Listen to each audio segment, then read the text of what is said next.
దేవుడి మనస్సును వినడానికి మీరు అందరూ వచ్చారు. పిల్లరా, సహజంగా క్రైస్తవ సభలు అనేసరికి సువార్త సభలను, స్వస్థత సభలను ఎక్కువగా మనం చూస్తూ ఉంటాం. కానీ దేవుని మనస్సు అన్న అంశంతో సభ చాలామందికి ఆశ్చర్యాన్ని ఇచ్చింది అని విని నేను ఆనందపడ్డాను. ఎందుకంటే దేవుని మనస్సు ఏంటి అన్న ఆలోచనతోనైనా సభకొచ్చి ఆయన మనస్సును గ్రహించి ఆయన మనస్సును బాధ పెట్టకుండా బ్రతుకుతారేమోనన్న ఆశ. పిల్లరా, దేవుడికి మనసు ఉంటుందా? ఇది ప్రశ్న. దేవుడు అనగానే మనుషులకు అర్థమైంది, మనకేదైనా కష్టం వస్తే మన మనస్సు బాగోకపోతే చెప్పుకునేవాడు దేవుడు. మనకు ఆరోగ్య సమస్యల, మనకి ఆస్తికి సంబంధించిన సమస్యల, ఉద్యోగ సమస్యల, వ్యాపార సమస్యల, మనకొచ్చే కష్టాలు ఏవో చెప్పుకుంటే, మనకొచ్చే బాధలు ఏవో చెప్పుకుంటే దేవుడు తీర్చేవాడే. కానీ దేవుడికి మనసు ఏంటండి? దేవుడికి మనసు ఉంటుందా? దేవుడి మనస్సు మనం తెలుసుకోవాలా అని చాలామంది ఆలోచిస్తున్నారు. సహజంగా లోకానికి దేవుడి గురించి అర్థమైంది, దేవుడు అనగానే ఆపద మొక్కులేవాడు. మనకు ఆపద వచ్చినప్పుడు మొక్కుకునేవాడు దేవుడు. దేవుడి గురించి లోకానికి అర్థమైంది. మనకి కష్టం వచ్చినప్పుడు, మనకి వేదన వచ్చినప్పుడు తీర్చేవాడు దేవుడు. అందుకే ఈరోజు దేవుడిని మేము నమ్ముతున్నాం అనే వాళ్ళలో 90% మంది అండి దేవుడిని మొక్కేది, దేవుడికి ప్రార్థనలు చేసేది, దేవుడి దగ్గరకు భయంతో వచ్చేది కూడా అందుకే. ఆయన మమ్మల్ని కాపాడుతాడు, మాకు ఏ కష్టమో రానివ్వకుండా ప్రొటెక్ట్ చేస్తాడు అన్నట్టుగానే దేవుడి దగ్గరకు వస్తారు. ఏమన్నా అది తప్పని మాత్రం నేను అంటం లేదు. కాపాడగలిగిన వాడు ఆయనే, శక్తిమంతుడు, దేవుడే కాపాడుతాడు. కానీ కేవలం కాపాడేవాడు మాత్రమే దేవుడు అని అక్కడతో దేవుడి మనసు అర్థం చేసుకోకుండా ఆగిపోవటం తప్పు. అలా చెప్తాను, జాగ్రత్తగా వినాలి. దేవుడు కాపాడేవాడు, నాకు ఆపద వస్తే నేను వెళతాను దేవుడి దగ్గరికి, ఆపద తీరుస్తాడు, అయిపోయిందా దేవుడు అంటే? ఇంతేనా దేవుడికి నీకు ఉన్న బంధం? దేవుడు మనసు ఇదేనా? మీకు ఏదైనా ఆపద వస్తే నా దగ్గరికి రండి చాలు అని మాత్రమే దేవుడు చెప్పాడా? ఇదేనా తండ్రి మనసు? ఆలోచిద్దాం. ఈ 3 రోజులండి నిజంగా చాలా విషయాలు నేర్చుకుంటారు మీరు దేవుడి గురించి. ఈరోజు మొదటి దినం ఏర్పాట్ల ఆలస్యం, లేదంటే మీరు రాక ఆలస్యం కనుక కొన్ని చెప్పి వదిలేస్తాను మిమ్మల్ని. రేపటి దినం, చివరి దినం మీరు దేవుడి గురించి చాలా లోతైన సంగతులు నేర్చుకుంటారు. దేవుడు అనగానేనండి మనసుంది. మీకు మాట చెప్తానండి, మనస్సుంది దేవుడికి అని ఈజీగా గ్రహించడానికి మీకు మాట చెప్తాను. మీకు మనస్సుందా? బాగా ఆలోచించండి. మీకు మనసుందా? లేదన్న వాళ్ళు ఒకరు చేయొద్దండి. నాకు మనసు లేదన్న వాళ్ళు చేయొద్దండి. ఎవరు చేయత్తలేదంటే అందరికి ఏముంది? ఇప్పుడు మీకు మనసు ఉంది. మనసు ఉందని మీకు ఎలా తెలుసు? పోనీగో ఈ పక్కన కూర్చున్నాడు కదా, ఈయనకి మనసు ఉందా? ఉందా లేదా? ఉంది. ఈయనకి మనసు ఉందో లేదో ఎలా టెస్ట్ చేయాలి తెలుసా? లాగి పెట్టుకుంటే ఒకటి కొట్టాను అనుకోండి, ఇన్ని వెంటనే ఆయనకి ఏమొస్తుంది? కోపం వచ్చిందని ఎలా చెప్పారు? కోపం ఎక్కడ వస్తుంది? ఎందులో వస్తుంది? కోపం ఎక్కడ పుడుతుంది? ఎక్కడ పుడతా చెప్పాలి నాకు బాగా. మనస్సులో పుడుతుంది, అంతేనా? నేను వాక్యం చెప్తున్నప్పుడు వాటర్ అందిస్తున్నారు అనుకోండి, ఆయనకి మనసు ఉంది. ఏ మనసు తెలుసా? పాపం వాక్యం చెప్తున్నాడు కదా, దాహం అవుతుందేమోనండి, ప్రేమతో ఇస్తున్నాడు. ప్రేమ ఉందా? ప్రేమ ఉంది. ప్రేమ ఎందులో పుడుతుందో నాకు చెప్పాలి. ఎందులో పుడుతుంది? మనస్సులో. ఇప్పుడు మాట్లాడుతాను నేను. దేవుడికి ప్రేమ ఉందా? లేదా నవ్వులు ఇప్పుడు చేయొద్దండి. తెలుసు మీకు దేవుడికి ప్రేమ ఉందా? ఉంది. దేవుడికి కోపం ఉందా? ఉందా లేదా? దేవుడికి కోపం లేదా? ఉంది. దేవుడు ప్రతిదినము కోపపడు దేవుడు. కోపం ఉంది. నీకున్నట్టుగానే ప్రేమ ఉంది, నీకున్నట్టుగానే జాలుంది, నీకున్నట్టుగానే దయ ఉంది, నీకున్నట్టుగానే ఆవేశం ఇవన్నీ దేవుడికి ఉన్నాయి అంటే దేవుడికి ఏముంది చెప్పండి? ఇప్పుడు మనసు ఉంది. అసలు నీకు మనసు ఎలాగొచ్చిందో తెలుసా? ఆయనకు ఉంది కాబట్టి వచ్చింది. తెలుసా? ఆయన తండ్రి, మనం పిల్లలం. ఆయనకున్న లక్షణాలన్నీ మనకి వస్తాయి. ఆయనకున్న స్వభావాలే మనలో ఉంటాయి. మరి అలాగైతేనండి మరి మనలో పాపం ఉంది కదండి, ఆయన దేవుళ్ళో ఉందా అంటారేమో. మళ్ళీ ఇలాంటి వాళ్ళు ఉంటారు ఎక్కువగా. ఆయనలో పాపం లేదు. లోకానికి వచ్చిన తర్వాత నువ్వు అంటించుకున్న మురికది, కుళ్ళది. Very good. చిన్న ప్రశ్నతో మీకు ఒకటి అర్థమైంది. దేవుడికి ఏముంది? ఇప్పుడు మనస్సుంది. దేవుడికి మనస్సుంది. అర్థమైపోయింది ఈజీగా. దేవుడికి మనస్సుంది, కోపం ఉంది, ప్రేమ ఉంది, జాలి పడతాడు, దయ చూపిస్తాడు, దీర్ఘశాంతంతో మనుషుల మార్పు కొరకు ఎదురు చూస్తూ ఉంటాడు, వెంబడిస్తూ ఉంటాడు. ఇంకో మాట చెప్పనా? మనుషులు దేవుడి మనస్సును అర్థం చేసుకోలేదండి, కానీ మన మనస్సులన్నీ దేవుడికి తెలుసు. తెలుసు అంటారా? తెలియదంటారా? నా మనస్సు దేవుడికి తెలుసా? తెలుసు. ఇక్కడ కూర్చున్న మీ అందరి మనస్సు దేవుడికి తెలుసా? తెలుసు. ఇంకోటి చెప్పనండి, అసలు పక్కనున్న వ్యక్తి మనసులో ఏముందో మనకి తెలియదండి. తెలుసా? మీ ఫ్రెండ్స్ మనసు ఏంటో మీకు తెలుసా? తెలుసా అని మీరు అనుకుంటారు అంతే. కరెక్ట్ టైం వచ్చినప్పుడు ఆడు ఒరిజినాలిటీ చూపిస్తాడు. అంతేనా? లవర్స్ చూడండి, అస్సలు నువ్వు లేకపోతే నేను బ్రతకలేనమ్మా, నా హృదయం నిండా నువ్వే ఉన్నావమ్మా, నేను అందరినీ తీసేశానమ్మా అంటాడు. ఈ అమాయకురాలు నమ్ముతుంది. నిజమేనేమో, ఆయన మనసంతా నేనేనేమో అనుకుంటుందండి. నా మనసంతా నువ్వే అనడానికి నేను ఏం చేస్తానంటే, ఇదిగో రేపు పొద్దున్నే నీకు ఏం కావాలో చెప్పు అంటాడు. ఏం కావాలో చెప్పు అంటే, నాకు ఒక ఫోన్ కావాలో తెస్తావా అంటది. అంత బడ్జెట్ లేదమ్మా, కొంచెం చిన్నదేదని అడుగు. చూసారా?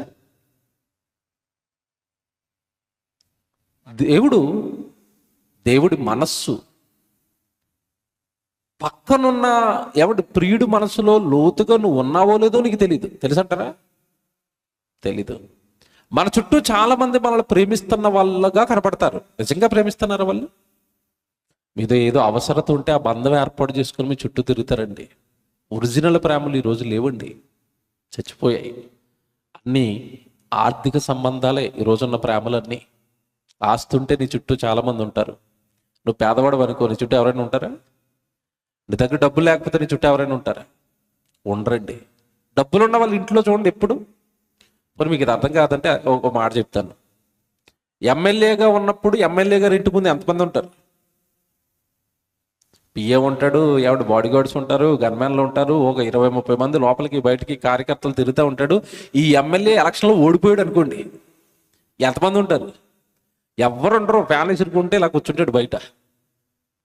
పదవి ఉంటే ఈగల చుట్టూ ఈగలు, ఎవడు బెల్లం చుట్టూ ఈగలు తిరిగినట్టు తిరుగుతారండి. పదవి పోగానే నమస్కారం, టాటా, బాయ్ బాయ్ అని వెళ్ళిపోతారు. ఇవి ప్రేమలు అనుకుంటున్నారా? లోకంలో మీకు కనపడేవి కాదండి. మరి ఒకప్పుడు తిరిగారు కదా, మీరంటే మాకు చాలా ఇష్టం అండి, మా ఎమ్మెల్యే గారు మీరేనండి, మా దేవుడు మీరేనండి. ఉత్తిదే అతనికి అధికారం ఉంది కనుక వీళ్ళకి ఏదైనా చేస్తాడనుకుని తిరుగుతారు. ఈ బంధాలన్నీ నిజమైన బంధాలు కాదండి. ఇది మీకు ఎందుకు చెప్పానంటే, పక్కనే ఉన్న వ్యక్తి మనస్సులో ఏముందో నీకు సరిగా తెలియనప్పుడు, దేవుడు ఇప్పుడు ఎక్కడున్నాడు చెప్పండి? ఎక్కడున్నాడు దేవుడు? పరలోకంలో ఉన్నాడు. పరలోకంలో ఉన్న దేవుడి మనస్సు తెలుసుకోవటం ఎంత కష్టం మీరు ఆలోచించండి. పరలోకంలో ఉన్న దేవుడి మనస్సులో ఏముందో అర్థం చేసుకుని ఆయనకి ఇష్టమైంది జరిగించడం అంటే ఎంత కష్టం అండి. ఎంత కష్టం మీకు తెలియదు కదా, ఎంత కష్టం. పోనీ మీకు ఇంకా అర్థం కాదేమో. అప్పుడప్పుడు చూడండి, మీ పిల్లలు అలుగుతారు. మీ పిల్లలు వాడు ఊరికి అలుగుతాడు. ఊరికి అలిగేసి మీరు ఇంటికి వచ్చే టైంకి ఏదో మూలకెళ్ళిపోయి కూర్చొని ఉంటాడు. రోజు మమ్మీ డాడీ అనుకుంటే ఎగురుకుంటూ వచ్చేవాడు మూల కూర్చోగానే మీకు ఏమర్థమైపోద్ది? ఏదో తేడా జరిగింది, మా ఓడు మనసులోకి ఏదో గాయం జరిగింది. దగ్గరికి వెళతారు, ఎత్తుకుంటే రానంటాడు, ఎలా మూలం కూర్చొని ఉంటాడు, ఏడుస్తాడు. అన్నం తిందుకని రారా అంటే నాకు వద్దు అంటాడు. ఏట్రా నీకు ఏం కావాలో చెప్పరా అంటే, నిన్నటి దినాన నాకు స్వీట్లు తెస్తానన్న తేలేదా అని అప్పుడు ఓపెన్ చేస్తాడు. మీకు అర్థమైందా? ఆడు మనసులో ఉన్న గాయం బ్రతిమాలితే కానీ ఎత్తుకుని ముద్దాడితే కానీ చెప్పురా బాబు, నీకు ఏం కావాలో చెప్పరా, తెస్తానరా, ఏడవకురా, అన్నం తినరా, మారం చేయకురా అని బతిమాలితే ఇదిగో నిన్న తెస్తానన్నావు, నిన్న తేలేదు, ఈ రోజు తెస్తానన్నావు అని చూశాను, ఒత్తి చేతులతో వచ్చావు, అందుకే మంచం ఎక్కాను అంటాడు. నీ గర్భాన్ని పుట్టిన పిల్లోడు మనసులో ఏముందో బాధ వేదన తెలుసుకోవడానికి నీకు టైం పట్టినప్పుడు, ఎవడు నిజంగా చెప్తున్నానండి, ఈరోజు మేము క్రైస్తవులుగా మారిపోయాము, మా చేతుల్లో బైబిల్ ఉంది, మాకు దేవుడు తెలుసు అని తిరుగుతున్నారే తప్ప దేవుడి మనస్సు కరెక్ట్గా ఎంతమందికి అర్థమైతే ఇది కాదండి క్రైస్తవ్యం. చెప్తాను నేను 3 రోజులు జాగ్రత్తగా వినాలి నా ప్రసంగం. ఒకవేళ దేవుడి మనసంతా క్రైస్తవులకి అందరికీ అర్థమైపోతే, దేవుడు మనసు అందరూ అర్థం చేసుకుంటే క్రైస్తవ్యం ఇది కాదండి. తొలి శతాబ్దపు క్రైస్తవ్యం వేరు, ఇప్పుడున్న క్రైస్తవ్యం వేరు. అప్పటి క్రైస్తవుడు వేరు, ఇప్పటి క్రైస్తవుడు వేరు. మారిపోయింది. కారణం, వాళ్ళు కరెక్ట్గా లేఖనాలను అనుసరించి దేవుడి మనస్సును పట్టేశారు. మనం లేఖనాల మీద పట్టు లేదు, బైబిల్ చదవము, ఎవరైనా నేర్పిస్తారంటే రావడానికి ఇబ్బంది, ఎన్నో ఏర్పాట్లు చేసి వచ్చి కూర్చుని వాక్యం నేర్చుకోవడానికి ఈరోజు ఆసక్తే లేదు. ఇంకెలా తెలుస్తుంది దేవుడి మనస్సు? బైబిల్లో వాక్య పఠనం జరిగించారు. తొలి ప్రసంగంలో 9 కూడా దాన్ని జ్ఞాపకం చేశాడు. ఒకసారి చూస్తారు, అది రోమపత్రిక 11వ అధ్యాయం 34వ వచనం. రోమపత్రిక 11వ అధ్యాయం 34వ వచనం. ప్రభు మనస్సును ఎరిగిన వాడు ఎవడు అని ప్రశ్నేశాడు అంటే, ఎరిగారనా ఎరగలేదనా? బాగా ఆలోచిద్దాం. తొలి శతాబ్దంలో ఉన్న క్రైస్తవ సంఘానికి పత్రిక రాసి పౌలు గారు అంటున్నారు, మీలో ఎంతమందికి ప్రభు మనసు ఎరిగారు, మీలో ఎంతమందికి తెలిసింది? ప్రశ్న చూసారు అక్కడ. ప్రభు మనసు ఎరిగిన వాడు ఎవడు అన్నాడు అంటే ప్రశ్న. మీకేమర్థమైంది ప్రభు మనసు అంటున్నాడు? అర్థమవలేదా? అర్థం కాలేదు. వాళ్ళకే అర్థం కాలేదంటే, అపోస్తులు బోధిస్తున్న వాళ్ళకే అర్థం కాలేదంటే ఏమండి ఈరోజు పరిస్థితి ఏంటి మీరు ఆలోచించండి. ఈరోజు దేవుడి మనస్సు ఎంతమందికి అర్థమైంది మీరు ఆలోచించండి. ప్రభు మనసు ఎరిగిన వాడు ఎవడు? ఇంతగా ఏంటయ్యా ప్రభు మనసు అంటే కిందకి వెళ్ళేసారు చెప్తాడు. చూడండి తర్వాత మాట, ఆయనకు ఆలోచన చెప్పగలిగిన వాడు ఎవడు? ఇక్కడ చూడండి 35వ వచనంలో, ముందుగా ఆయనకిచ్చి ప్రతిఫలము పొందగలిగిన వాడు ఎవడు? ఒక ప్రశ్న వేశాడు. ఇప్పుడు మీకు ఒకటి దేవుడి మనసు మీకు ఒకటి అర్థం అవ్వలేదు, చిన్న శాంపుల్ చెప్తాను, చిన్న ఉదాహరణ చెప్తానని చెప్తున్నాడు ఇప్పుడు పౌలు గారు. ఏంటట? ఒకవేళ దేవుడి నుండి నీకు ప్రతిఫలం రావాలి అంటే, దేవుడి దగ్గర నుంచి నీకు ఏదైనా బహుమానం రావాలి అంటే ముందుగా ఆయనకిచ్చి అన్నాడు. బాగా వినాలి, దేవుడు మనసు చెప్తున్నాడు అక్కడ పౌలు గారు. ఒకవేళ దేవుడు నిన్ను దీవించాలి అన్నా, దేవుడు నీకు బహుమానం ఇవ్వాలి అన్నా, దేవుడు నీకు ఏదైనా చెయ్యాలి అంటే నువ్వు ముందుగా ఆయనకి ఇవ్వాలట. కానీ నిజంగా ఓపెన్గా మాట్లాడుకుందామండి సభలో ఉన్న వాళ్ళం అందరం, దేవుడికి ఇచ్చి మాకు ఏదైనా చెయ్యండి ప్రభు అని అడుగుతామా? మాకు ఏదైనా ఇస్తే నీకు చేస్తాం ప్రభు అని ఆఫర్ ఇస్తామా దేవుడికి? మీకు అర్థం అవ్వలేదు. ఇప్పుడు ఒకటి చెప్తాను ఉదాహరణ, కరెక్ట్గా అర్థమవుతుంది మీకు. తండ్రి పరీక్ష రాస్తున్నాను తండ్రి, పరీక్షల్లో నన్ను పాస్ చేసే తండ్రి, ఆ ఉద్యోగం నాకే రావాలి తండ్రి, ఆ ఉద్యోగం వచ్చేస్తే ఫస్ట్ జీతం నీకే ఇస్తాను తండ్రి అన్నారా? ఉద్యోగం వస్తే ఫస్ట్ జీతం ఇస్తారట, రాకపోతే ఏం చేయవా నేను అడుగుతున్నాను. పోను ఉద్యోగం వచ్చేసింది, ఫస్ట్ జీతం ఆయనకి ఇచ్చి మిగతా జీతం అంతా ఏం చేస్తావు బాబు? మిగతా నెలల జీతాలన్నీ ఏం చేస్తావు బాబు? దేనికి వాడతావు? ఉద్యోగం ఇచ్చేయండి ప్రభా, ప్రతి నెల వచ్చిన ఉద్యోగంలో జీతంలో నుంచి సగం ఖర్చు పెట్టుకుని సగం మీ సేవకు ఇచ్చేస్తాను ప్రభా అంటారండి ఎవరైనా? మీరు చెప్పండి, నిజంగా అంటారా? మొదటి జీతం ఇచ్చేస్తారట. ఇప్పుడు ఆయన ఆ మొదటి జీతానికి ఆశపడిపోయి ఆ పెన్నులో ఆయన దూరిపోయి, ఏ పెన్నులో? పరీక్ష రాసే పెన్నులో ఆయన దూరిపోయి వీడికి ఏమీ రాకపోయినా ఆ పరీక్షలో పాస్ చేయించేలా. అంతేనా? ఇది కరెక్ట్ అనిపిస్తుందా? బైబిల్ చదవండి. అందుకే ఈ సభలు మీరు అనుకునే బైబిల్లో ఉండవు. ఇంతకాలం మనకి ఏమి నేర్పించారంటే, నువ్వు ఏదనుకుంటే అదే దేవుడు చేస్తాను అన్నారు. నో, తప్పండి. తప్పుడు మార్గంలో మనం తీసుకెళ్ళిపోయారు. అందుకే టైటిల్ వేయించాం, దేవుడి మనస్సు. మీరు నమ్మింది నిజం కాదు, మీరు అనుకున్నది నిజం కాదు, మీరు విన్నది నిజం కాదు. ఆయనది వేరు, ఆయన మనస్సు వేరు. చివరి రోజు ప్రసంగం చెప్తారండి యేసుప్రభు గురించి. అసలు జీవితంలో యేసు ప్రభు ఇలాగ అంటాడని మేము ఎప్పుడు ఎవరి నోట వెళ్ళలేదని అంటారు మీరు. చివరి రోజు ప్రసంగం మళ్ళీ చెప్తున్నానండి, మీ జీవితంలో ఎప్పుడు వినని మాటలు అవి. యేసు ప్రభులో ఇలాంటి కోణం ఉందని, యేసు ప్రభు ఇలా మాట్లాడుతాడు అని అసలు మాకు అసలు తెలియదండి అంటారు మీరు. దేవుడు మనసు కరెక్ట్గా పట్టుకోలేకపోయారండి. అక్కడ ఏమనుందో తెలుసా? దేవా నాకు ఏదైనా చేస్తే నీకు ఇస్తాను అని అనకూడదట దేవుడితో. అది ఆయన మనసుకి ఇబ్బందికరంగా ఉంటుందట. అది ఆయన మనసుకు ఆయాసకరంగా ఉంటుందట. ఎవడు మీకు మాట్లాడుతానండి, బాగా వినండి. ఇంట్లో జరిగే సీన్లు చెప్తాను, మీకు బాగా అర్థమవుతాయి. నాన్న బాగా అలిసిపోయాడండి, కాళ్ళు లాగేస్తున్నాయి బాగా. మంచం మీద పడుకుని చిన్నోడు కొడుకుని పిలిచి, ఒరే డాడీ నాకు కొంచెం ఆయాసంగా ఉందిరా, కొంచెం కాళ్ళు కొబ్బరి నూనె రాయిరా అన్నాడు. బాగా వినాలి. తండ్రి కొడుకుని అడుగుతున్నాడు, ఒరే నాన్న కొంచెం ఆయాసంగా ఉందిరా, కాళ్ళకు కొబ్బరి నూనె రాయిరా అన్నాడు. అప్పుడు కొడుకు అంటున్నాడు, నువ్వు ఇప్పుడు వెళ్ళి నాకు 5 స్టార్ చాక్లెట్ తెస్తే నీ కొబ్బరి నూనె రాస్తాను అన్నాడు అనుకోండి. ఎలాగుంది మీరు ఆలోచించండి, ఇప్పుడు అర్థమవుతుంది. ఎలాగుంది? బాగుందా బాగలేదా? బాగుందా అన్నవాళ్ళు చేయొద్దండి. అసలు మంచోడు అన్నవాడు చేయొద్దండి. తండ్రికి ఆయాసకరంగా ఉండి కొంచెం సాయం చేయరా, కొబ్బరి నూనె రాయరా అంటే, నాన్న నీకు బాగలేదా, అయ్యయ్యో నాకు చెప్పాలి కదా నాన్న అని వెంటనే కొబ్బరి నూనె పట్టుకోవచ్చు. అలా రాసేస్తున్నాడు అనుకోండి. నాన్న ఇంకా రాయమంటావా, ఇంకా నొక్కమంటావా, ఏమన్నా నన్ను ఎక్కి ఏమన్నా తొక్కమంటావా, కాళ్ళ మీద నీకు నొప్పి తగ్గేంత వరకు అంటున్నాడు అనుకోండి. అల్లాడిపోతున్నాడు అనుకోండి కొడుకు. అప్పుడు ఏమంటాడు చెప్పండి నాన్న? ఆ కొబ్బరి నూనె అంతా రాసిన తర్వాత, అమ్మ చాలా బాగా చేసావురా, ఏం కావాలి నాన్న, నీకు ఏమన్నా కొనమంటావా అంటాడా అంట. తండ్రి ఊరకనే చేయించుకుంటాడండి. తండ్రిని అంతగా ప్రేమిస్తుంటే వాడికి ఏదోటి ఇవ్వాలని ఆశ కలగదండి? మీరు చెప్పండి, కలగదా? ఏమన్నా మేము ఇంట్లో ఉండవండి, ఊర్ల మీద పడి అలా తిరుగుతూ ఉంటాం, సువార్త అనుకుంటూ. పిల్లలు ఏముంటున్నారు ఏం తింటున్నారో తెలీదు. ఎప్పుడన్నా సెల్ ఫోన్లో ఏదైనా చూసినప్పుడు అండి, పాప వాళ్ళ దగ్గర ఉండట్లేదు, మేము ఇది వీడికి కొంటే బాగుంటుందేమో, ఇది ఈ అమ్మాయికి కొంటే బాగుంటుందేమో. పిల్లల మీద మనకి విపరీతమైన ప్రేమ ఉంటుంది కదండి. కానీ ఆ ప్రేమను వాళ్ళు పొందుకునే విధానం ఈరోజు భూమి మీద మనుషులంటే కూడా దేవుడికి ఇష్టం. కానీ మనిషి ఆ మనసును గాయపరుస్తున్నాడు. నాకు ఇస్తే నీకు ఇస్తాను ప్రభు అంటే అసలు నచ్చటం లేదండి ఆయనకి. ఒక మాట అడుగుతానండి, బాగా వినండి, ఇంకా బాగా అర్థమవుతుంది మీకు. ఒకవేళ తండ్రి ఇదిగో ఇందాక ఆయన చెప్పాడు కదా, ముందుగా ఆయనకి ఇచ్చి మీరు ప్రతిఫలం పొందండి, ఆయన దగ్గర కండిషన్స్ పెట్టకండి అని చెప్పాడు ఆయన. ఒకవేళ ఉద్యోగం ఇస్తే నీకు జీతం ఇస్తాను తండ్రి అన్నప్పుడు, నువ్వు నాకు ఇస్తే నేను నీకు ఇది ఇస్తాను అన్నాడు కదా. నేను మాట్లాడుతున్నానండి, నువ్వు ఏం ఆఫర్ ఇచ్చావని నీకు గాలిచ్చాడు దేవుడు. నువ్వు ఏం ఆఫర్ ఇచ్చావని తల్లి గర్భంలో ఈ దేహాన్ని కట్టాడు దేవుడు నీకు.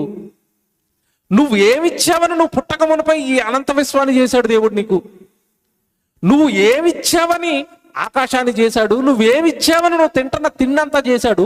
నువ్వేమిచ్చావని నువ్వు వేసుకుంటున్న రంగుల దుస్తులు ఇచ్చాడు. నువ్వు తింటున్న రుచులు, సువాసనలు, ఏమన్నా ఇవన్నీ మీరు అనుభవిస్తున్నారంటే మనం ఏమని ఇవ్వటంతో ఇచ్చాడా, మన మీద ప్రేమతో చేశాడు ఇవన్నీ? మీరు చెప్పండి. ప్రేమ కదండి. మనం తింటున్న పళ్ళు దేవుడు ప్రేమ కదండి. మీరు తింటున్న నాన్ వెజ్లు దేవుడు ప్రేమ కదండి. మీరు తింటున్న కూరగాయలు దేవుడు ప్రేమ కదండి. ఇవన్నీ ఆయనకి మనం ఏదో ఇస్తే ఇవ్వలేదు కదండి, మన మీద ప్రేమతో చేశాడు కదండి. ఇవన్నీ అనుభవిస్తున్నా నువ్వేమనాలి అంటే, దేవా నీకేం కావాలి అనాలి. ఇంత గొప్ప జీవితాన్ని ఇచ్చి భయంకరమైన రోగాలు ప్రపంచాన్ని చుట్టి మనుషుల్ని చంపుతున్న అంతటి భయంకరమైన రోగాలలో సైతం నన్ను, నా కుటుంబాన్ని, నా పిల్లలను క్షేమంగా నిలువబెట్టారు కదా. చచ్చిపోకుండా మా ప్రాణాలు కాపాడారు కదా. ప్రతి సభలో ఇది చెప్తానండి నేను. ఎందుకంటే ఆ రోజు అల్లాడిపోయింది ప్రపంచం. మంత్రులు మొదలుకొని, అధికారులు మొదలుకొని అందరూ అల్లిపోయారండి.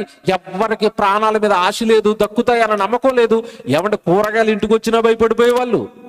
పరిస్థితి ఎలా ఉంది చెప్పండి? కరోనా టైంలో కూరగాయలు ఇంటికి వస్తే ఎలా ఉంది పరిస్థితి? పసుపు వేసుకుని, ఉప్పు వేసుకుని, కొంతమంది డెటాల్ వేసి కూడా కడిగేసారట కూరగాయల్లోంచి ఎక్కడన్నా వచ్చేస్తుందేమో కరోనా అని. ప్రాణాలు గుప్పుట్లో పెట్టుకుని బ్రతకలేదండి ఆ రోజు. ఎలా ఉంది చెప్పండి? కండిషన్ ఎలా ఉంది చెప్పండి? ఆ రోజు ఆ స్థితిలో నుంచి తీసుకొచ్చి ఈరోజు ఆనందంగా, సంతోషంగా మీరు ఈరోజు మీ పిల్లలతో, మీ కుటుంబంలో కూర్చొని భోజనం చేస్తున్నారే. చేశాడే తండ్రి, నిలబెట్టాడే, ఆ ప్రాణాలు కాపాడాడే. ఆ రోజు లక్షల మంది, కోట్ల మంది చచ్చిపోతుంటే నిన్ను నన్ను కాపాడాడే. ఏమిచ్చావని కాపాడాడు చెప్పండి? ఇవన్నీ కృతజ్ఞతగా మనసులో పెట్టుకున్నట పౌలు గారు చెప్పిన మాట ఇప్పుడు చదవండి. పౌలు గారు చెప్పిన మాట ఇప్పుడు చదవండి. ముందుగా ఆయనకిచ్చి అన్నాడు. ముందు మనం ఆయనకి ఇవ్వటం అలవాటు చేసుకోవాలి, అప్పుడు దేవుడు నిన్ను దీవిస్తాడు. కానీ మనం ఏంటో ఆఫర్లు ఇస్తాం ఆయనకి. బట్టల షాపు పండగలకి ఆఫర్లు ఇచ్చినట్టుగా, అంతేనా? పండగలకి జ్యువెలరీ షాపులు ఆఫర్లు ఇస్తారు చూసారా, అలాగే దేవుడికి ఆఫర్లు ఇస్తున్నారు. అవి నాకు నచ్చవు. నా మనసు గ్రహించండి, నా మనసు అర్థం చేసుకోండి. ముందుగా ఆయనకి ఇచ్చి, చదువుతారన్నమాట 33వ వచనం 35వ వచనం అండి. 35వ వచనం రామపత్రిక 11:35 వచనం. ముందుగా ఆయనకిచ్చి ప్రతిఫలము పొందగలిగిన వాడెవడు? మనము ఆయన మూలమునను ఆయన ద్వారాను ఆయన నిమిత్తమును సమస్తము కలిగాయి. చూసారు అలా చెప్పాడు. నేను చెప్పిన వాడిని కింద చెప్పేశాడు ఇప్పుడు పౌలు గారు. ఆయన మూలంగా, ఆయన ద్వారా, ఆయన వలన సమస్తము కలిగి అనుభవిస్తున్న నువ్వు నిన్ను ఈ స్థితిలో నిలువబెట్టినప్పుడు దేవానికి ఏం కావాలి? మా గ్రామంలో మీ మాటలు లేవు సరిగా, సభ ఏమైనా పెట్టమంటారా? మా బంధువులలో చాలా మందికి రక్షణ లేదు, వాళ్ళ దగ్గరికి వెళ్ళి ఏమైనా ఒక సువార్తకుడిని తీసుకెళ్ళి సువార్త చేయించమంటారా? మీకు ఏం కావాలి తండ్రి, మీకు ఏ అర్పణలు ఇమ్మంటారు తండ్రి అని దేవుడిని అడగవలసిన వాడు, ఆయన మనస్సును గ్రహించి ముందుగా ఆయనకి ఇవ్వవలసిన వాడు, మాకేమిస్తారు తండ్రి? ఉద్యోగం ఇస్తారా, వ్యాపారం ఇస్తారా, డబ్బులు ఇస్తారా, ఆస్తి ఇస్తారా అని పదే పదే దేవుడి దగ్గరకు వచ్చి ఏమిస్తారు ఏమిస్తారు ఏమిస్తారా అని సమస్తాన్ని అనుభవిస్తూ మరలా ఏమిస్తారని అడుగుతుంటే ఆయన మనస్సండి చాలా బాధపడుతుంది. ఇలా అడుగుతున్న వారి విషయంలో ఆయన అసలు ఆనందంగా లేడు, సంతోషంగా లేడు. మీరు విందురు 3 రోజులు కఠినంగా ఉన్నా, మీరు ముందు విన్న వాటికి కాస్త వ్యతిరేకంగానో లేదంటే బాధ కలిగించేవిగా ఉన్నానో, ఇవన్నీ నేను బైబిల్లో నుండి చూపిస్తున్నాను కనుక వాస్తవాలని గ్రహించి వాక్యానుసారంగా సభలలో వాక్యం వినడానికి రండి. నేను మళ్ళా చెప్తున్నాను, మీరు ఎంతకాలం ఉన్న భక్తి చాలా మీ అభివృద్ధి అవుతుంది. ఆత్మీయంగా మీరు చాలా ఉన్నతమైన స్థితిలోనికి వెళతారు. ఈ వాక్యాలలో ఉన్న సారం మీకు అర్థమైన నాడు. దేవుని పిల్లలారా, ఎవరి మనస్సు మనకి చెప్పాలి అన్నా, దేవుడు పరలోకంలో ఉన్నాడు. ఆయన మనసు మనకు ఎలా తెలుస్తుందంటే, ఆయన దగ్గర నుంచి ఒక ఆయన వచ్చాడు. ఆయన మనసు చెప్పడానికి ఆయన పక్కనే ఉండే ఆయన బాధ, ఆయన కోపం, ఆయన సంతోషం, ఆయన ఆవేశం అన్నీ కూడా కళ్ళారా పక్కనే ఉండి చూసిన ఆయన ఒక ఆయన ఉన్నాడు. మనం ఎవరి గురించి అయినా తెలుసుకోవాలనుకోండి, మీకు ఒక విషయం తెలుసో లేదో, ఇతను మంచోడో కాదో తెలియాలంటే అతను పక్కన ఉన్న ఫ్రెండ్స్ని బట్టి చెప్పేయచ్చట. పెళ్లి సంబంధాలు ఎంక్వైరీ చేసేటప్పుడు అండి ఏం చేస్తారు చెప్పండి? అమ్మాయిని మాట్లాడుకున్న తర్వాత ఏం చేస్తారు చెప్పండి? చుట్టుపక్కల ఎంక్వైరీ. ఆవిడ ఏం చేస్తుంది, ఎక్కడ ఉంటుంది, మంచి అమ్మాయి అయినా, ఎవరితోనన్నా మరి అక్రమ సంబంధాలు పెట్టుకుందా? అబ్బాయి ఎంక్వైరీకి వెళ్ళినప్పుడు కూడా అలాగే చేసుకుంటారు. ఈ అబ్బాయి మంచోడేనా, మందు తాగుతాడా, సిగరెట్లు తాగుతాడా, ఇంటికి కరెక్ట్గా వస్తాడా? ఎవరిని అడిగితే చెప్తారు చెప్పండి? అబ్బాయి గురించి ఎవరిని అడిగితే చెప్తారు? పక్కనే ఫ్రెండ్స్ ఉంటారు. ఆ ఫ్రెండ్స్ మంచోళ్ళు అనుకోండి, వీడు మంచోడు. ఆ ఫ్రెండ్స్ అంతా బార్ ఫ్రెండ్స్ అనుకోండి, మనడు కూడా బారే కదా. ఎవరి గురించి తెలియాలన్నా పక్కన ఒకడు ఉంటాడు. పరలోకంలో ఉన్న కన్న తండ్రి గురించి తెలియాలి అంటే పక్కనే, ఈ సృష్టి పుట్టినది మొదలుకొని మనుషులు పుట్టక ముందు నుంచి కూడా ఒక ఆయన పరలోకంలో ఉన్న కన్న తండ్రి రొమ్మును ఆనుకొని ఉన్నాడు. ఆయనే యేసుక్రీస్తు. ఆయన ఈ లోకానికి వచ్చాడు. వచ్చిన తర్వాత ఒక సువార్తికుడు యేసుప్రభు గురించి చెప్తూ యోహాను సువార్తలో యేసుప్రభు గురించి ఏమని రాశారో బైబిల్లో చూడండి. యేసుప్రభు ఈ లోకానికి వచ్చింది ఎందుకని ఆయన రాస్తున్నారో యోహాను సువార్త 1వ అధ్యాయం 18వ వచనం మీరు చూడండి. యోహాను సువార్త 1వ అధ్యాయం 18వ వచనం. ఎవ్వడును ఎప్పుడైనాను దేవుణ్ణి చూడలేదండి. ఇప్పుడు చూడని దేవుడు మనసు మనకు తెలుస్తుందా? చూడనప్పుడు తెలుస్తుందా? ఇప్పుడు అసలు నాకు ముఖ పరిచయం లేదండి, నేను ఎప్పుడు చూడలేదండి. ఫస్ట్ రోజు ఇక్కడే వచ్చి సభలో కూర్చున్నాడు, నేను ఇప్పుడే చూశాను. ఇతనికి ఏమి ఇష్టమో, ఏం తింటాడో, ఎప్పుడు కోపంగా ఉంటాడో, ఏ రంగు ఇష్టమో, ఈయనకి పెళ్ళయిందో లేదో, పిల్లలు ఉన్నారో లేదో నాకేమైనా తెలుస్తాయా? తెలీదండి. ఎందుకు తెలియదు చెప్పండి? నేను ఇతను ఎప్పుడు చూడలేదు. ఇప్పుడు దేవుడునట యేసు చెప్తే జాగ్రత్త వినాలి. అది ఎవడును ఎప్పుడైనాను దేవుడిని చూడలేదు. చూడని దేవుడి మనసు నీకెలా తెలుస్తుంది? నాకెలా తెలుస్తుంది? ఈయన చూడనప్పుడు ఈయన మనసు ఏంటో నాకెలా తెలుస్తుంది? మరి ఎలా? మీరు చూడలేదు కదా, నేను చూశాను. మీరు ఆయన మాటలు వినలేదు కదా, నేను విన్నాను, పక్కనే ఉన్నాను. ఆయన గురించి చెప్పడానికి 2000 సంవత్సరాల క్రితం ఈ లోకానికి వచ్చాను. ఎవరు? యేసుక్రీస్తు. ఇప్పుడు చదవండి, అది ఎంత బాగుంటుందో. ఎవడును ఎప్పుడును దేవుడిని చూడలేదు, తండ్రి రొమ్మున ఉన్న అద్వితీయ కుమారుడే ఆయనను బయలుపరచెను. జాగ్రత్తగా వినండి. ఆయన రొమ్మున ఉన్న అద్వితీయ కుమారుడు ఎక్కడున్నాడంటే యేసు ప్రభు రొమ్మున ఆనుకొని ఉన్నాడు. రొమ్మున ఆనుకొని ఉన్నాడు. బాగా వినాలి. రొమ్మున ఆనుకొని ఉన్నాడంటే సర్వం తెలుసు. ఇక్కడున్నాడు. రొమ్మునంటే పక్కనే పక్కనే. మన పిల్లల గురించి మనకు తెలుసండి, బయట వాళ్ళకి తెలుస్తుందా? మన పిల్లల గురించి మనకు తెలిసినంత బయట వాళ్ళకి తెలుస్తుందా? తెలీదండి. బయట వాళ్ళు వచ్చినప్పుడు మా వాడు బంగారం కొండ అని వాళ్ళు వెళ్ళిపోయిన తర్వాత రౌండ్ వేస్తూ ఉంటాం వీళ్ళకి మనం.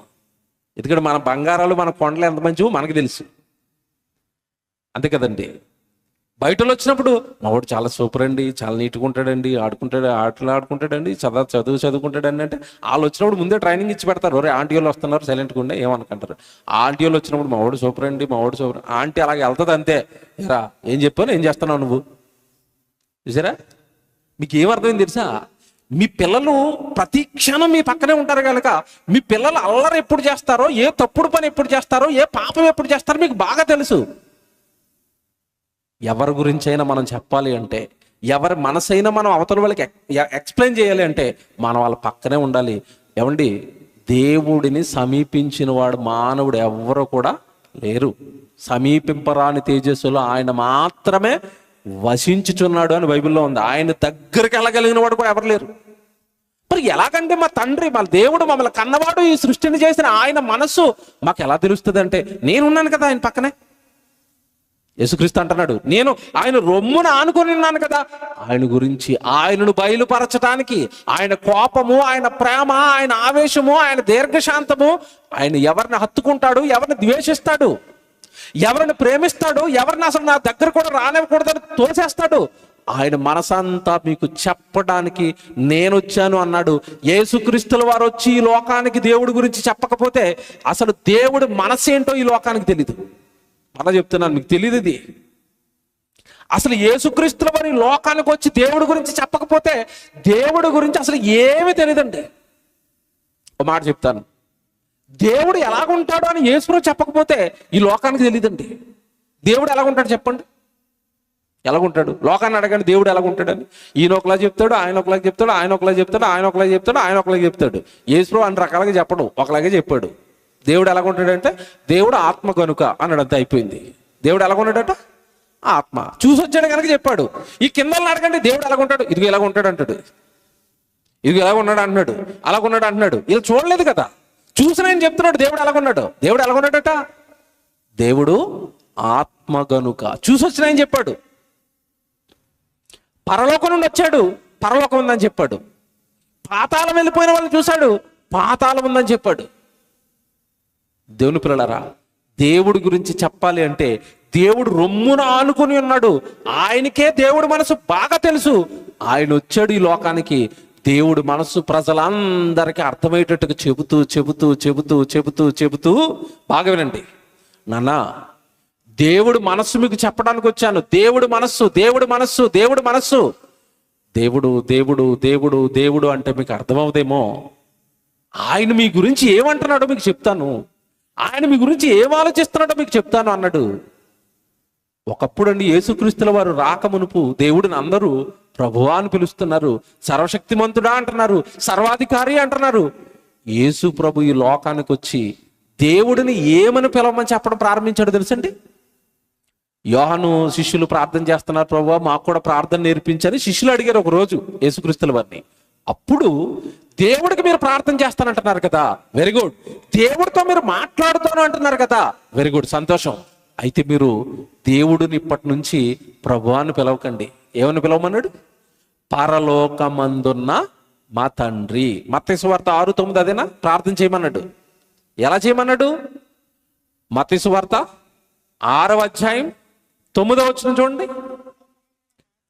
పరలోకమందున్న మా తండ్రి. చూసారా ఏమని పిలవమంటున్నాడు దేవుణ్ణి? తండ్రి అని పిలవండి, తండ్రి అని పిలవండి. అంటే పరలోకంలో ఉన్న దేవుడు భూమి మీద ఉన్న మనుషులకు ఏమవుతాడని నేర్పిస్తున్నాడు? తండ్రి. తండ్రి మీ తండ్రి అయినా, మీ నాన్న అయినా, నీవు పుట్టక మునిపై నీ కొరకు విశ్వాన్ని కట్టిన ఆయన, నువ్వు ఈ లోకానికి వస్తావని నీకు కావలసినవన్నీ అమర్చిన ఆయన. మీ నాన్న పరలోకంలో ఉండిపోయాడు.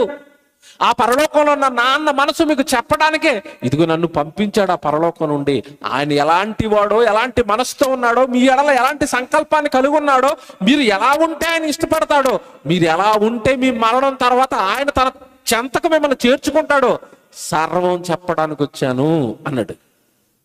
ప్రార్థన చేసేటప్పుడు అండి నిజంగా వాళ్ళకి ఎంత మంచి మాటలు నేర్పించాడంటే, మీ నాన్నకి ప్రార్థన చేయండి, పరలోకమందున్న మీ తండ్రికి అని చెప్పి, జాగ్రత్తగా వినండి, మీ నాన్న కదా ఆయన పరలోకంలో ఉన్నాడు కదా, ఆయన్ని మీరు ఏది పడితే అది అడగకూడదు ప్రార్థనలో అన్నాడా? ఓ మాట చూపిస్తాను, మీరు అక్కడే చదవండి.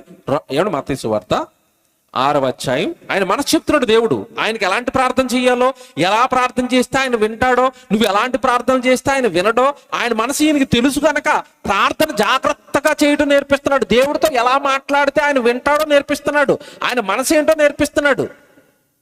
ఏమండి ఇది మీకు అర్థం కావాలంటే ఉదాహరణ చెప్తాను. అదేంటండి ఎలా పడితే అలా మాట్లాడితే దేవుడు విన్నా అంటే వినడు, మీకు తెలియదు అది. పోనీ మీకు అర్థం కావాలంటే ఉదాహరణ చెప్తాను. అప్పుడప్పుడు చూడండి, ఎమ్మెల్యే గారిని కలవాలనుకున్నప్పుడు, ఎమ్మెల్యే గారిని కలిసి ఏదైనా ఇతనికి ఫేవర్గా పని చేయించుకోవాలనుకున్నప్పుడు పక్కనే ఉన్న పిఏ గారిని అడుగుతాడు. ముందు ఏమని అడుగుతాడు చెప్పండి? ఏమని అడుగుతాడు? ఏమన్నా ఎమ్మెల్యే గారు ఏ మూడ్లో ఉన్నాడండి? ఏ మూడ్లో ఉన్నాడు? ఏమన్నా కోపం?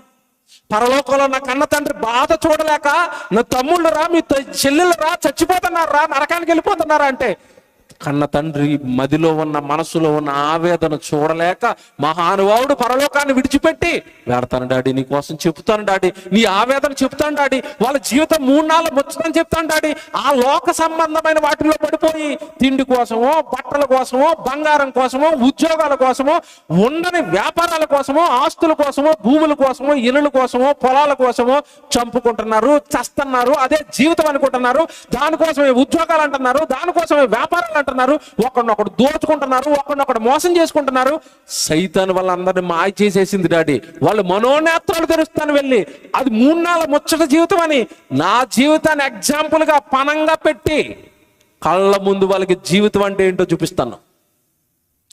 దేవుడిచ్చిన జీవితాన్ని ఎలా ఖర్చు పెట్టాలో, ఎలా ఖర్చు పెడితే పరలోకానికి చేరతామో నోటి మాటలతో కాదు డాడీ, చెప్పినంతకాలం సువార్త చెప్తాను. తర్వాత ఎగ్జాంపుల్గా నా జీవితాన్ని తమ్ముళ్ళకి, చెల్లెళ్ళకి చూపించి, ఇదిగో మీ నాన్న పరలోకంలో ఉన్నాడు, ఆయన కొరకు బ్రతికితే ఈ మరణం తర్వాత ఆయన దగ్గరికి వెళ్ళిపోతామని చెప్పేసి వస్తాను డాడీ, నీ మనసు చెప్తాను డాడీ అని వచ్చాడు. అందుకే భూమి మీదకి వచ్చిన తర్వాత ప్రార్థన చేయమని చెప్పి, మీరు ఇలాగే ప్రార్థన చేయండి, అదే ఆయన వింటాడు. ఈ లోక సంబంధమైన వాటి కోసం ప్రార్థన చేయకండి, అవన్నీ మీరు పుట్టక మునిపై ఇచ్చేశాడు. మీకు తిండి ఇచ్చాడు, మీకు బట్టలు ఇచ్చాడు, మీకు గాలి ఇచ్చాడు, మీకు నీరు ఇచ్చాడు, పంచభూతాలను చేశాడు. నువ్వు అడిగితే రుచులు చేశాడా? నువ్వు అడిగితే రంగులు చేశాడా? నువ్వు అడిగితే సూర్యుని చేశాడా? నువ్వు అడిగితే వర్షాలు చేశాడా? నువ్వు అడిగితే శీతాకాలం, వర్షాకాలం, ఎండాకాలం కాలాలు మారుస్తున్నాడా? నువ్వు అడిగితే భూమిని తిప్పుతున్నాడా? నువ్వు అడిగితే పంటలు పండుతున్నాయా? ఇవేమి నువ్వు అడగక మునుపుని తండ్రి చేశాడు కనుక ఇవి అడగొద్దు కొడుకాయిక. అవి అడిగితే ఆయనకి ఇష్టం ఉండదు. మరి ఏం అడగాలి తండ్రి? మేము తండ్రిని ఏం అడగాలి? మేము తండ్రికి ఏమని ప్రార్థన చేయాలి? వచ్చేయండి మత్తయి సువార్తకు వచ్చేయండి, తండ్రితో మాట్లాడండి. ఆయన నా తండ్రి, మీ తండ్రి, నేను మిమ్మల్ని రక్షించడానికి వచ్చిన మీ ప్రభువుని, అన్నని మీ ప్రభువుగా నియమించాడు, నన్ను అధికారాన్ని ఇచ్చాడు నాకు. ఆ ప్రభు చెప్తున్నాడు, ఇప్పుడు మీరు ఎలాగో ప్రార్థన చేయండి. పరలోకమందున్న మా తండ్రి, నీ నామము పరిశుద్ధపరచబడును గాక. దేవా, నీ నామానికి కళంకం వచ్చింది తండ్రి, మీ నామాన్ని ముందట తరాలలో ఉన్న వాళ్ళు పాడు చేసేశారు తండ్రి. నన్ను నీ నామానికి పరిశుద్ధత తీసుకురావడానికి నన్ను ఏం చేయమంటావు? దేవుడి కోసం ఎలా బ్రతకాలో అడుగు దేవుడిని, అది మీ నాన్నకి ఇష్టం. నీ రాజ్యం రావాలి తండ్రి, నీ రాజ్యంలో నీ పిల్లలందరినీ చూడాలి తండ్రి, నీ మీటింగ్లు జరగాలి తండ్రి, అక్కడ నీ పిల్లలందరూ వచ్చి వాక్యం వినాలి తండ్రి, నిన్ను మహిమపరచాలి తండ్రి, నిన్ను ఘనపరచాలి తండ్రి.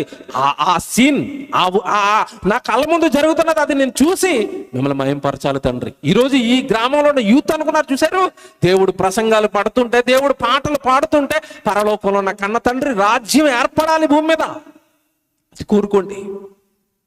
ఎవరి రాజ్యంలోకి రాలేదో, ఎవరు ప్రభులోనికి రాలేదో ఆయన గురించి ఏదైనా సభ పెడితే ఎవరైనా వస్తారేమో ప్రభువులోనికి. ఆయన రాజ్యం ఏర్పడాలి, భూమి మీద రాజ్యం ఏర్పడాలి. ఆల్రెడీ ఏమండి ఈ ప్రార్థన చేస్తున్న టైంకి రాజ్యం లేదండి, ఇప్పుడు రాజ్యం వచ్చింది, సంఘం. ఈ సంఘంలోనికి మనం అనేక మందిని తీసుకుని వెళుతూ ఉండాలి, ఈ రాజ్యాన్ని అభివృద్ధి చేయాలి. ఇవి అడగండి తండ్రిని, ఇవి మీ తండ్రికి ఇష్టం.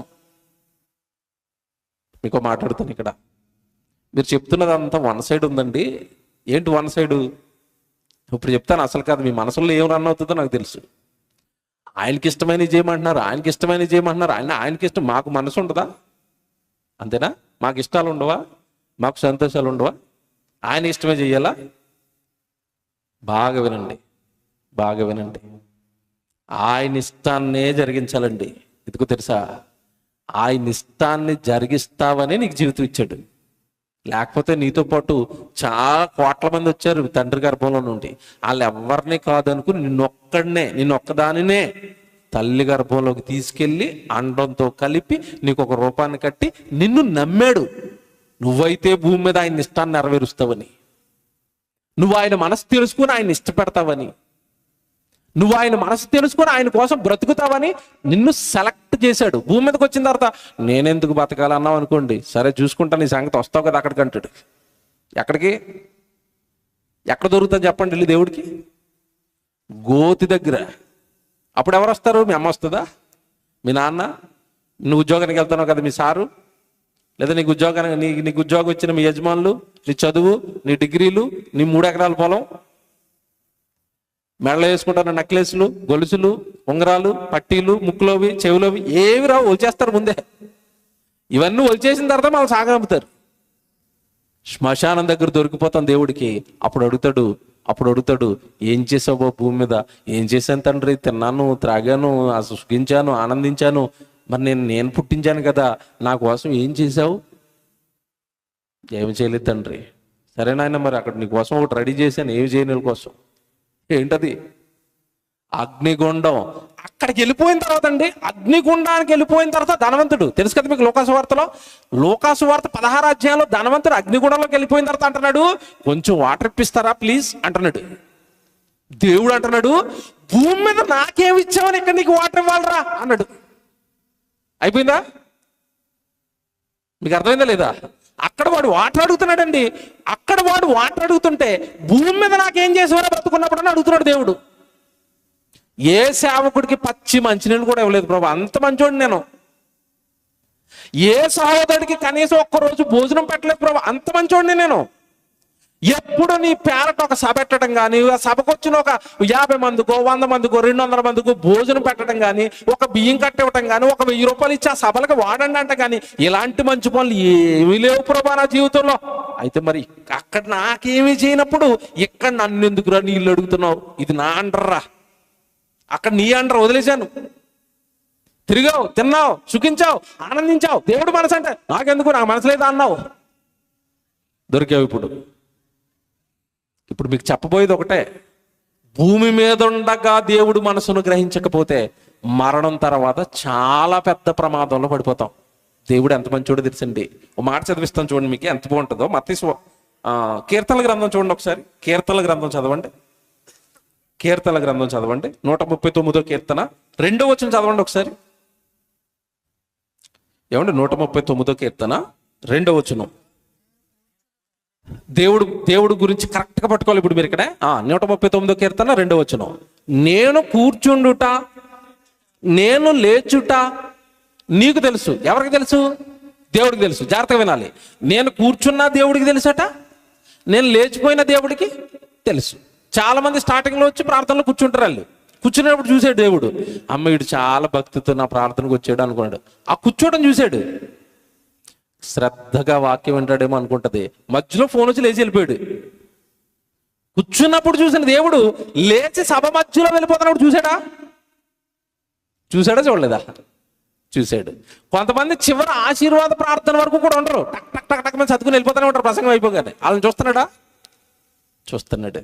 అన్ని చూస్తాడా? చూస్తాడు. మనమేమనుకుంటామంటే ఇంట్లో కూర్చుని మోకాళ్ళు వేసి ప్రార్థన చేస్తున్నప్పుడు దేవుడు చూస్తున్నాడు, పక్కింటోడితో బూతులు ఆడుతున్నప్పుడు దేవుడు చూడట్లేదు. అంతేనా? మనకు అర్థమైంది దేవుడి విషయంలో జ్ఞానం, ఆయన మనసు మనకు అర్థమైంది.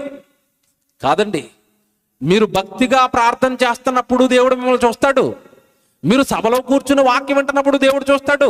ఈ 3 రోజులు సభలు అయిపోయిన తర్వాత 4వ రోజు ఇదే టైంలో ఇంట్లో కూర్చుని టీవీ సీరియల్ చూస్తున్నారు కదా, అది చూస్తాడు. అన్నీ చూస్తాడు, అన్నీ చూస్తాడు. అన్ని చూసి అంటున్నాడు, ఇప్పుడు చదవండి ఆ వచనం ఎంత బాగుంటుందో. నీవు కూర్చుండుట, నీవు లేచుట నీకు తెలియను, నాకు తలంపు పుట్టక మునుపే నీవు నా మనస్సును గ్రహించేస్తావు. బాగా వినాలి ఇది. ఎవరు మనసు ఎవరు పట్టుకుంటారట? అసలు నాలో తలంపు పుట్టక మునుపే ఏ తలంపు పుడతాదో, ఏ కార్యక్రమం చేస్తానో, ఆ తలంపుకు సంబంధించిన ఏ మాట ముందు నేను మాట్లాడతానో నా మనసు ముందు తెలిసిపోతాడు. ఎవరికి? దేవుడికి. ఇప్పుడు ఒకటి అడుగుతాను నేను, నీ మనసును అంత అడ్వాన్స్గా తెలుసుకుంటున్నాడే దేవుడు? నువ్వు మాట్లాడక మునిపే క్యాచ్ చేసేస్తున్నాడే? నువ్వు తలంపు పుట్టగానే కొడుకు ఇది చెయ్యాలనుకుంటున్నాడే అని అనుకుంటున్నాడే? బాగా వినాలే, దేవుడు సూపర్ అండి. పట్టుకోవాలి, ఇది ఒక్కటేనండి. ఈ ఒక్క వచనం అర్థమైతే మీ జన్మ ధన్యమండి. మీ మనస్సులో తలంపు రాగానే దేవుడు క్యాచ్ చేసేస్తాడు, పట్టేస్తాడు. ఒకవేళ అది మంచి తలంపు అయితే వెంటనే బాధ మనకు లేకుండా 66 పుస్తకాలు రాసి, నాయనా ఇది చదవరా, నా మనసు తెలిసిపోతే. యేసుక్రీస్తుల వారి లోకానికి వచ్చి దేవుడు మనసులో ఏముందో మత్తయి సువార్త కానించి ప్రకటన గ్రంథం వరకు ఆయన మాటలు వాక్యంగా వచ్చేసాయి. వాక్యం చదివితే పరలోకంలో ఉన్న దేవుడు మనసు మనకి అర్థమైపోతుంది. మాట చూపిస్తాను బైబిల్లో. ఇందాక చాలా మందికి దేవుడు కోపం ఉంటుందంటే చాలా మంది ఇలాగంటున్నారు. కోపం ఉండదా దేవుడికి? తిమోతికి రాసిన మొదటి పత్రిక 3వ అధ్యాయం 16వ వచనం చూడండి. తిమోతికి రాసిన మొదటి పత్రిక 3వ అధ్యాయం 16వ వచనం చూడండి.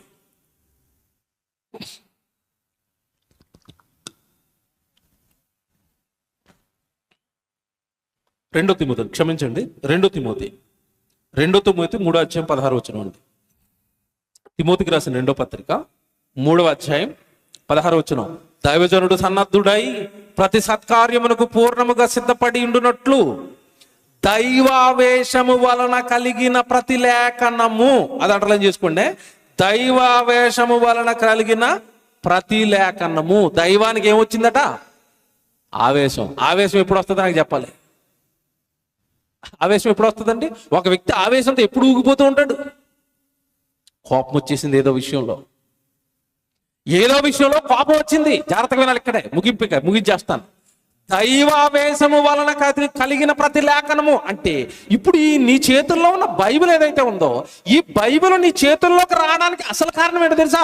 దైవానికి ఏమొచ్చిందట? ఆవేశం, కోపం. అక్కడ పుట్టినోటు ఉంటుంది, కావాలంటే కరెక్ట్గా రాస్తాడు కింద. పుట్టినోట్లో 5 నెంబర్ చూడండి. అక్కడ చిన్నట్లో 5 నెంబర్ ఉందా? కింద 5లో చదవండి. ప్రతి లేఖనము దైవావేశము వలన కలిగి, అంటే బైబిల్లో ఉన్న ప్రతి మాట దేని వలన పుట్టిందట? దైవావేశం. దైవావేశం ఎందుకు పుట్టించాను? ఎలా బ్రతుకుతున్నారు? ఎలా బ్రతకమని ఊహించి, ఎలా బ్రతకమని ఆలోచించి జన్మించాను, ఎలా పాడు చేసుకున్నారు, ఎలా నాశనం చేసుకున్నారు అని దైవావేశము వలన కలిగిన ప్రతి లేఖనం, బైబిల్లో ఉన్న ప్రతి మాట దేవుడి ఆవేశంలో నుంచి, దేవుడి ఆవేదనలో నుంచి, దేవుడి కోపంలో నుండి పుట్టింది. ఎందుకు తండ్రి మేమంటే కోపం? మనుషుల మీద నీకు ఎందుకు కోపం వచ్చింది? మనుషుల మీద ఎందుకు ఆవేశపడుతున్నారు? ఎందుకు పడండి? ఆయన మనసులో ఏముందో పెళ్ళి విషయమై, ఆయన మనసులో ఏముందో తెలుసా? దేవుడు మనసు ఏంటో తెలుసా? పెళ్లి విషయమై దేవుడు మనసు ఏంటో తెలుసా? ఆదాముని చేశాడండి. ఆదాముని చేశాడా? చేశాడు. తర్వాత అవ్వమ్మని చేశాడు. వీళ్ళిద్దరికి వివాహం చేశాడు. అంటే అర్థం ఏంటి? ఒక పురుషుడికి ఒకే భార్య. అలా కాకుండా ఆదాముని చేసి 4 స్త్రీలు ఇచ్చి పెళ్లి చేశాడా? చేయడు. ఒక స్త్రీ, ఒక పురుషుడు, ఇది నాకు ఇష్టం, వాళ్ళ ద్వారా వచ్చే కుటుంబం, పవిత్రమైన కుటుంబం, పరిశుద్ధమైన కుటుంబం. దీనిని విడిచిపెట్టి మీరు పెళ్లిళ్ళ మీద పెళ్లిళ్ళు. నా మనస్సును గాయపరిచారా మీరంతా? నా మనస్సును దుఃఖపరిచారు మీరంతా. నా మనస్సులో ఉన్నది అర్థం చేసుకోకుండా మీ ఇష్ట ప్రకారం చేశారు. మీ సంగతి చూస్తానన్నాడు, చెప్పాడు రా పాపాన్ని విడిచిపెట్టానని. ఎవ్వడు విడిచిపెట్టలేదండి. సువార్త ప్రకటించాడు దేవుడు. 100 సంవత్సరాలకు పైగా సువార్త చెప్పించాడు. ఓడను కట్టిస్తూ మానండి పాపాలు, తప్పులు రావన్నీ, ఇలా చేయకూడదు. నా పిల్లలు ఇలా బ్రతికితే పరలోకంలో ఉన్న కన్న తండ్రి నేను, నా పరిశుద్ధత మీలో ఉండాలి, ఆ పాపులుగా మారిపోయారేంటని ఎంత చెప్పినా వినలేదండి. జలప్రళయంలో ఆ రోజు వాళ్ళందరిని ముంచి చంపాడు. దేవుని పిల్లలారా, మీకు అర్థం కావాల్సింది ఒకటే, దేవుడి మనస్సును అర్థం చేసుకొని వాళ్ళు ఏ తరం వారైనా ఎలాంటి పరిస్థితుల్లో ఉన్నా దేవుడు వాళ్ళని చంపుతున్నాడు, దూరం చేస్తున్నాడు. వద్దు, మీరు వద్దు, నాకు ఇక పొండి అవతల కన్నాడు, అంతే చంపాడు ఆ రోజు. దైవావేశము వలన కలిగిన ప్రతి లేఖనం. ఇప్పుడు చెప్పండి, వాక్యం దేనిలో నుంచి వచ్చింది? దేవుని ఆవేశం. ఇంతకీ ఏంటయ్యా దేవుడికి ఆవేశం అంటే? నా మనసు ఒకటి, మీ బ్రతుకు మరొకటి. మీ మనస్సులో ఉన్నది చేస్తున్నారు. నో, నా మనస్సును గ్రహించండి. నేను ఎలా బ్రతకాలని ఉద్దేశించి మీకు జీవితాలు ఇచ్చానో వాటిని తెలుసుకోండి, అలా బ్రతకండి. దేవుని పిల్లలారా, ఒకటే చెప్తాను ఈరోజు మీకు, దేవుడు ప్రేమమయుడు, దేవుడు కరుణమయుడు. నిజమే, ఇవన్నీ ప్రేమ చూపించాడు, కరుణ చూపించాడు, జాలి చూపించాడు, దయ చూపించాడు. చివరిగా ఒకటి, దేవుడు కోపం చూపించాడు. ఆ కోపాన్ని ఈరోజు మనకెవరు చెప్పలేదు. అదే మాయలో ఉండిపోయాం. దేవుడు ప్రేమమయుడు, దేవుడు ప్రేమమయుడు, దేవుడు ప్రేమమయుడు. యేసుక్రీస్తుల వారు ప్రాణం పెట్టాడు మొదటి రాకడలో. రెండో రాకడలో ఎందుకు వస్తున్నాడు తెలుసా?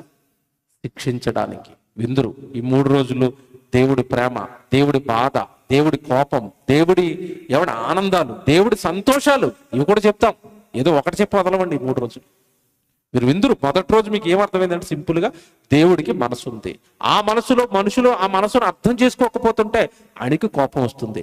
ఆయన మనసు, ఆయనకి ఎలా ప్రార్థన చేస్తే అర్థమవుతుందో, ఎలాంటి ప్రార్థన చేస్తే ఆయన ఆ మనసును మనం మెప్పించగలుగుతామో, యేసుక్రీస్తుల వారు చెప్పిన తీరి ప్రార్థనలో అవన్నీ మీరు విన్నారు. చాలా సంగతులు, దేవుడి మనసు లోతుల్లో ఉన్న సంగతులు, చాలా సంగతులు మీరు విందరిగా